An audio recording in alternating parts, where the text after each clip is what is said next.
Tell us, talk about how, maybe not how we've implemented that, because that's a big, long process, but like the benefits of kind of going all in on EOS over the past, I guess it's been a year, really. It's only been a year. It seems like longer. So talk about that. Yeah, sure. Again, like you said, geeking out over it, we could talk about it all day. There's so many things about EOS that have really been a game changer in the way I have been a leader on this team and the way that our meetings have been. But there are a few specific areas where I've really seen EOS benefit our company and really helped us all to grow personally and professionally. And the first is I really believe that it has made us clearer and more productive. Our meetings are more efficient and we're getting more done.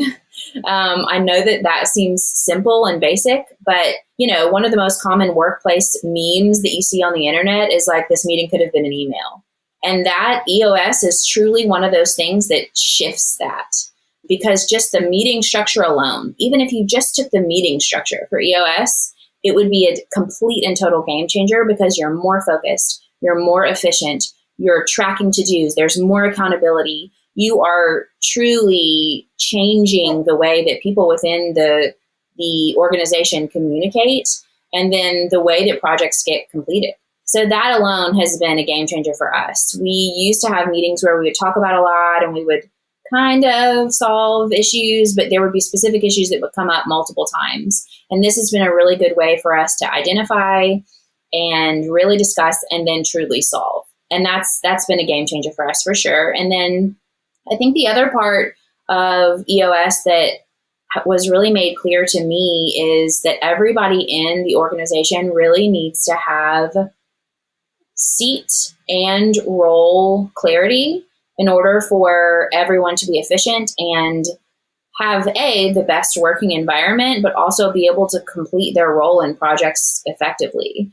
And having that clarity of what each person should be doing, even if, as we're growing and transitioning, of course, sometimes we're still wearing many hats, but we're getting clearer and clearer, and we're going deeper on what each of those seats should be. So like, who is that seat? What's their purpose? What are all of their responsibilities? What are their roles? Who do they report to? Who reports to them? That way there's clear accountability. Everybody knows what they should be doing on a day-to-day basis, on a weekly basis. They know the why of their seat. That's huge. That's important for people to be more effective. And it's the best possible way for people to be able to delegate and then, of course, elevate, as we've been able to do with some of our specific team members.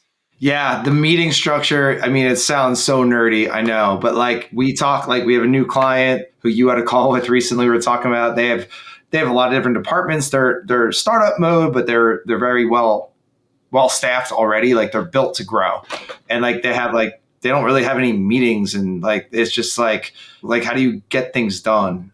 So the team meetings, we have like department meetings. Even though we're a small company, we have different departments, and then Elizabeth and I and other team members, but specifically Elizabeth and I, her coming back into this new role and coming back in after being gone for 2 months, she and I are having weekly same page meetings for an hour and a half every Friday to like literally get on the same page with like anything that's going on.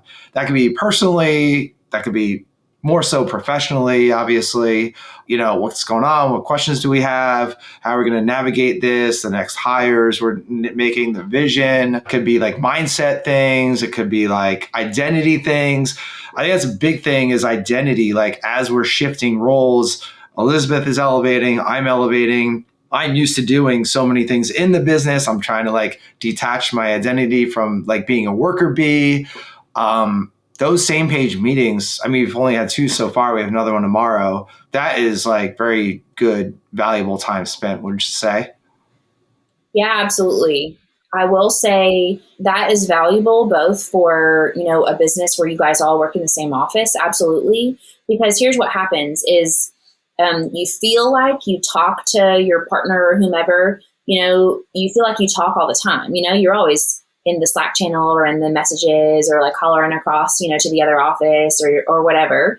But until you have protected time where you're getting on the same page, those conversations are often little pieces, and you're never really able to 100% make sure you have full transparency. And full transparency is the only way to be able to work effectively together. So I would say for any business, but also for a remote business, I think it's absolutely vital. You have to have it because, again, we've got these random conversations that are pieces. So when we're able to get together and have that protected time where we're not paying attention to the notifications and we're not answering the Slack messages, we're truly getting on the same page to make sure we're the most prepared for our team for the next week. It's the best way for us to be able to show up our absolute best. Yeah, 100%. And I chose Fridays for those meetings because for me, Friday is more like it's not a light day, but it's like more work on the business day. And it's like, I didn't want to jam that 90-minute meeting into like other like in the business meetings. I wanted to kind of like zoom out a little bit and get into that mindset of like on the business. And we don't really have like a tight agenda for that.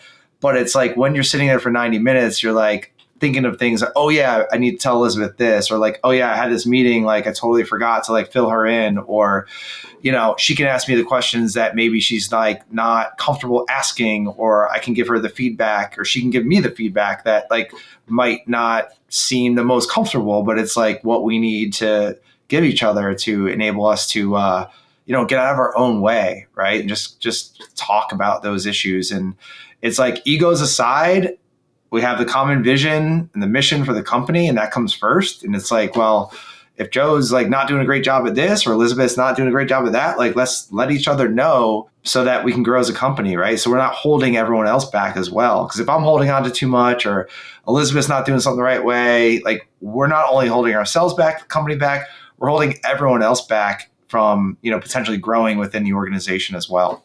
Yeah, one of the things that I do love about that same page meeting, both from what I've experienced just in the couple of times that we've done it, but also what I've heard from others, is that is a space where the people who are making a few of the people who are making big decisions in the business, they are vulnerable and transparent.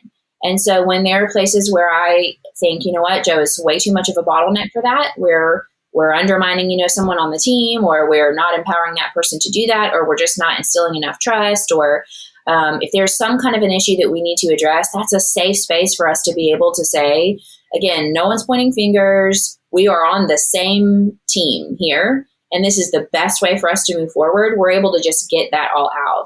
And there's always going to be friction in a business, and those things need to be addressed. If you hold on to them, it's just like any kind of relationship. If you hold on to them, they're going to fester, and there are going to be other problems that arise. So if we can get all of that stuff out, and then we can come into our leadership meeting ready to go, prioritized both in our mindset and in our list of things that need to be discussed, that's going to help everybody really be able to function the best. Yeah, the vulnerability thing that's accelerated my personal growth over the past 6 months. And I think the business growth as well. Just being like, hey, I suck at this thing. I'm not good at it. Like, we need to figure out a way to get it done where, Joe doesn't do it, right? And in the past, it's like as an owner, you think you have to be good at everything, and you're scared to be like, I'm not good at this, or I procrastinate on this because I hate doing it, or whatever. Those sorts of conversations have been a game changer, because the more that you hold on to that stuff, the more you're always going to be the bottleneck, and like you're just going to stifle your growth. And we see it. Like, I see it with my history. I see it with our clients. Like, the more vulnerable you can be and be like, hey, I'm really good at these couple things, but these other things, like, I suck at, or I don't like, or whatever, like, we need to figure it out. Right. That's been a game changer for me. And it's not easy, because we want to, as leaders, like, we want to like think that we can figure everything out. And yeah, maybe we can, but like, it might take me 40 years to figure everything out. And learn all the different aspects of the business, because we're building skill sets, as marketing, building skill sets in sales, in like the bookkeeping, the operations, like they're all skill sets we need to build. And like, to me, there's just not enough time in my life to like be awesome at all those things. So I'd rather just like surrender, be like, all right, I'm going to hold on to these things. You guys have the rest. Let's figure it out. Right. That's the power of a well-functioning business, especially when you have EOS in place, because you see this accountability chart. You have people in these specific roles who have these specific skill sets and gifts and things that they really love to do because they're good at them. And when you're able to let go of those things that you realize I really should not be the one doing this. I feel like I maybe have to be, and I feel like maybe I've done it for so long. I forced myself to do it for so long. Well, when you find someone who's really amazing at that, let go.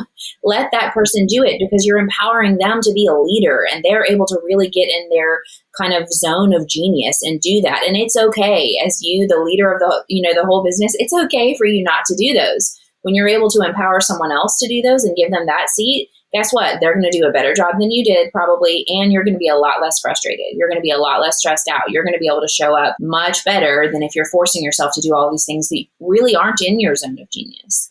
That's one of the things that has really, really been a game changer for me in EOS, is I'm able to understand that it's really important to let go. You really want to simplify what you're doing. You don't have to be stuck in this churn where you're constantly doing and doing everything and burned out and like sort of proud of 80 hours a week.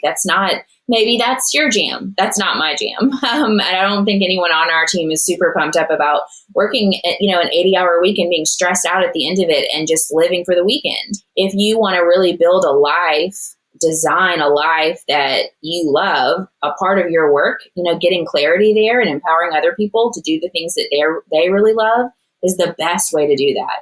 And I think that's one of the things that our team members love, is that we are very serious about, that 80-20, being at 80% capacity, so that we have that 20% to take a breath, to zone out, to look at the 10,000 foot view, to, realign ourselves with the vision if we ever get a little stressed out, and to have that open atmosphere, like you said, being vulnerable, where a marketing trainer can come to me and say, I know you've asked us to do this specific thing, but maybe why? Or should someone else be doing this? Or, hey, this is really not my area of expertise. Can I get some more training? Or can so-and-so help me with this? And creating that vulnerable and open atmosphere, I think is really, really beneficial for the longevity of a company overall.